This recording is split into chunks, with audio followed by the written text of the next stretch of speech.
So are there any scientifically proven techniques to improve wellness and lifestyle that you've been researching and looking into? So are you saying that are there any scientifically proven techniques Measures, which can increase lifespan and Yes. health span? So it's going to be a long answer. You know, basically, unless one falls off a cliff or has an accident, you die of 4 things: cancer, type 2 diabetes and its complications, cardiovascular disease, and neurodegenerative disorders. So you basically die from these 4 things. And interestingly, these can all be detected very early and in fact prevented in as many as 30% of the people.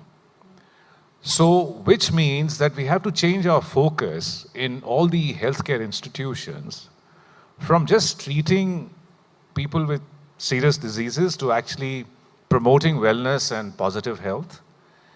And that basically, so let me give you an example. How does one prevent diabetes from happening? You will say that I had a family history of diabetes, so I'm going to have diabetes anyway. No, that's not true.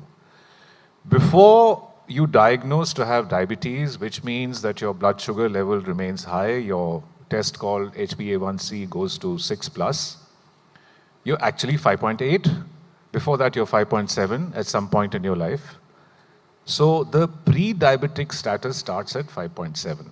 Currently, there are experts who think it should start at 5.4. And early 5s is what you should aim for. HbA1c is nothing but the average blood glucose in your blood over the previous 3 months. That's what it is. So when you detect, if you do screening tests on people and you detect HbA1c of 5.7 or 8, that's definitely the time to start acting.